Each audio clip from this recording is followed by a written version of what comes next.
Les dernières vacances, où je suis parti seul avec mon fils, remontaient à plus de 15 ans. Théo n'avait alors que 10 ans.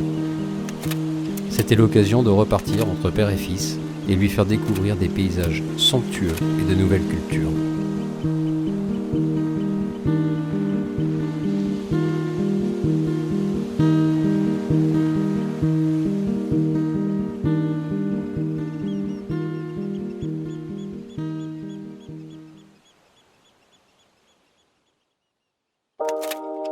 À notre arrivée, nous nous sommes installés aux Trois-Îlets, au sud-ouest de l'île.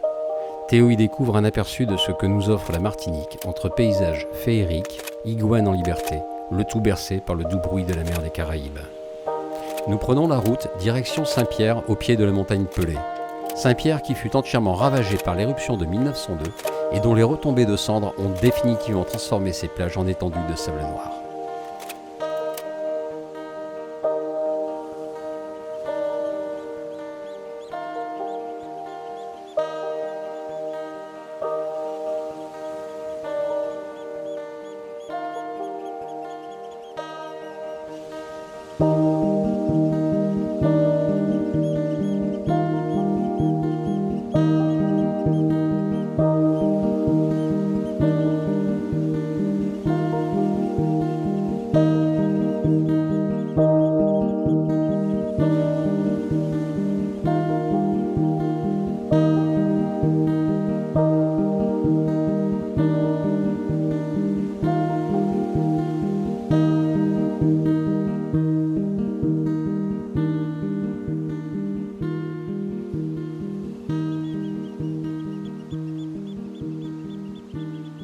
S'il est un lieu incontournable, c'est celui-ci, la plage des Salines. Les Salines avec sa plage de sable clair, ses palmiers penchés laconiquement vers une mer turquoise. Avec ses allures de carte postale, elle ne peut laisser indifférent.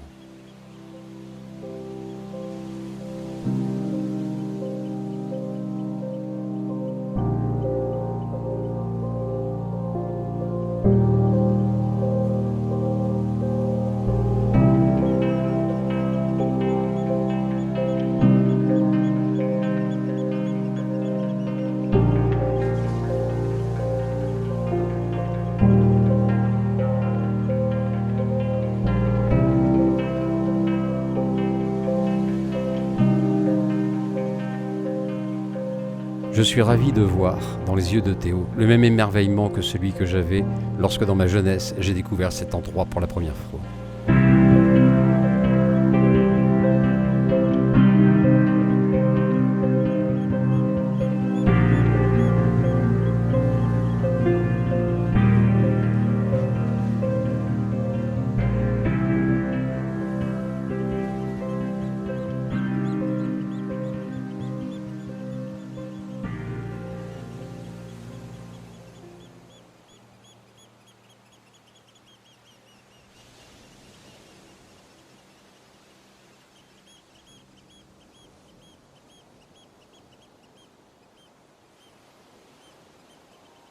Après avoir usé et abusé de ce bien-être, nous décidons de rentrer aux Trois-Îlets.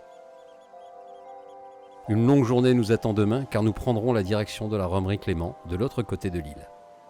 Un autre pan de l'histoire à découvrir.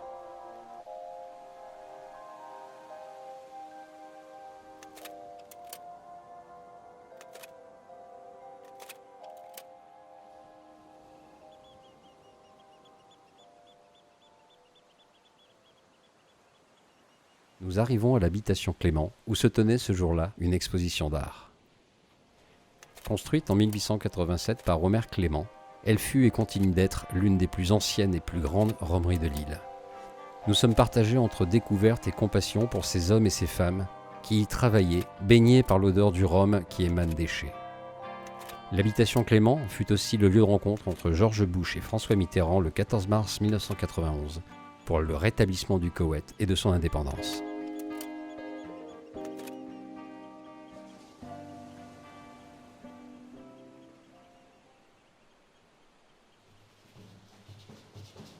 Cette semaine, nous entrons de plein pied dans les festivités.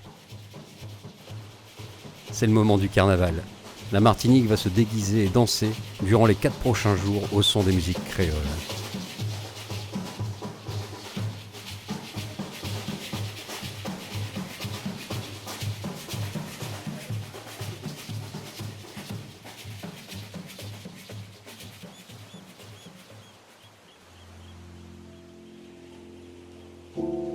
Aujourd'hui, j'emmène mon fils voir un autre endroit mythique de la Martinique, la plage du Diamant.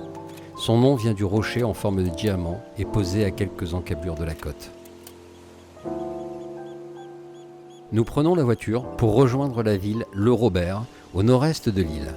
Là nous attend un bateau qui nous emmène à la baignoire de Joséphine, qui est un fond blanc, nommé ainsi car la transparence de ses eaux et la faible profondeur nous permet d'apercevoir le sable blanc du fond de mer. De là, le bateau nous emmène à l'île et Madame, où je fais découvrir à Théo d'anciennes ruines d'une distillerie, non sans croiser tout le long nombre d'iguanes en liberté.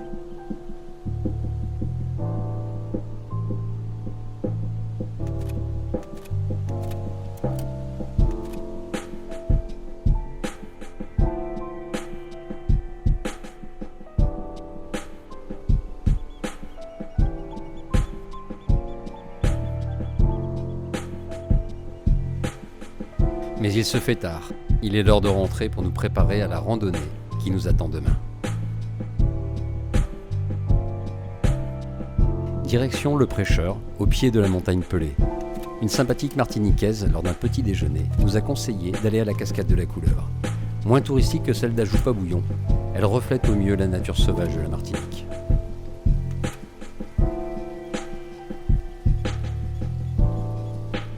Après nous être enfoncés profondément dans une forêt luxuriante, nous découvrons la cascade, nichée dans son écrin d'arbres tropicaux.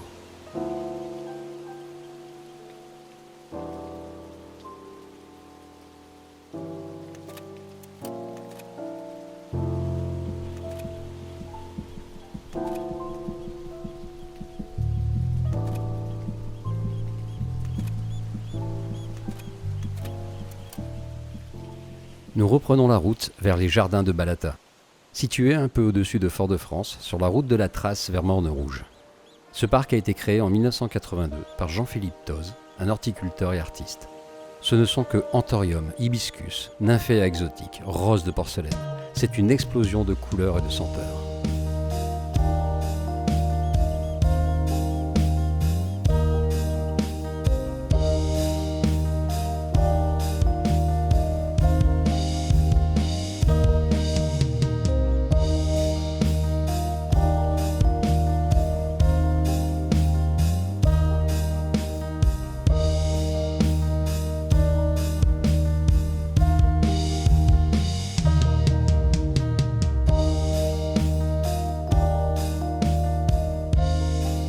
À l'entrée de ce jardin exotique, on découvre une ancienne demeure créole.